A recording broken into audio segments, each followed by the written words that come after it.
And joining us now on the phone is Leroy Walker. He is a city councilor in Auburn, Maine, just next to Lewiston. And his son, Joe, was the manager at that bar and grill that was targeted last night. And he has learned that Joe was killed in last night's attack. Leroy, first, we are just so deeply sorry for your loss.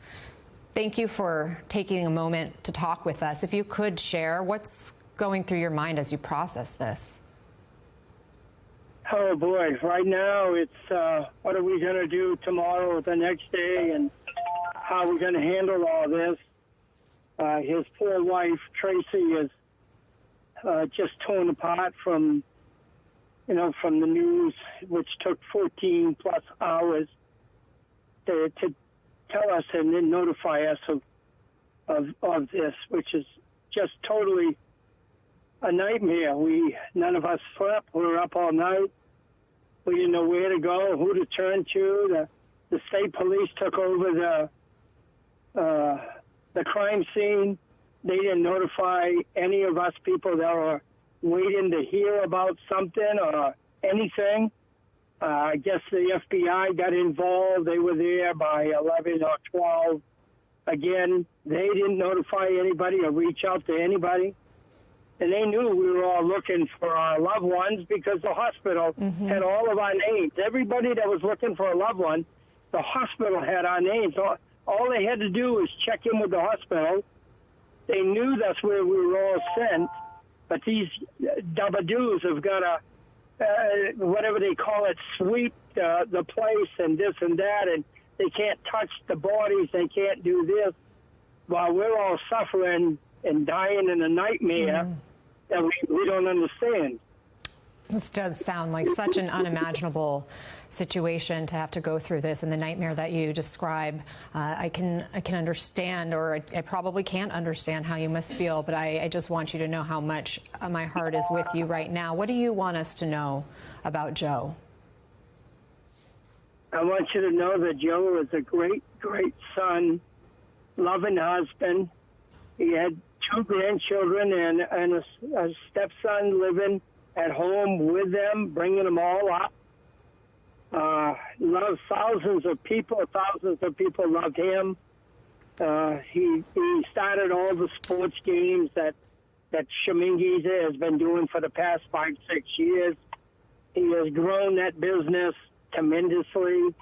And again, like I said, thousands of people. He'd help anybody, work with anybody, put on any kind of a tournament that they wanted, raise money for many groups. He was actually going to do a cornhole tournament in November 11th to raise money for the veterans. And, of course, now that's not veterans, I'm sorry.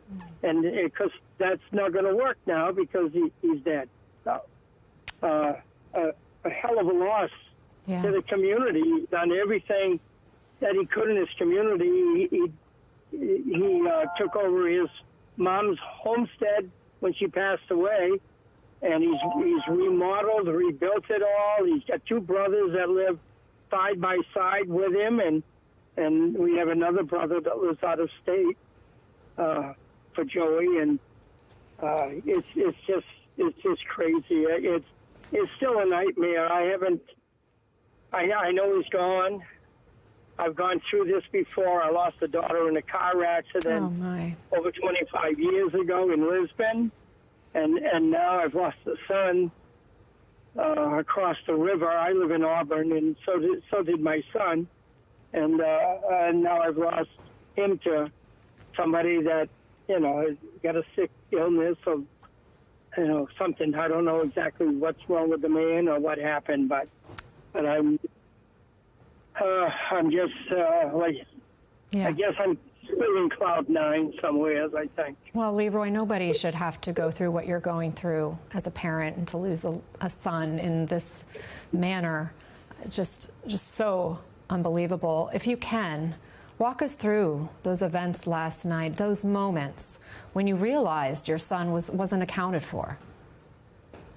Well, when it all started, I had one son that called me my youngest son actually called me and said, "Dad, I just heard that Joey was shot at Shemingi's and might be dead." And because I almost fell to my knees and everything, I said, "Don't tell me that," because it just brought back when my daughter was killed, and I got that phone call saying your daughter has just been killed.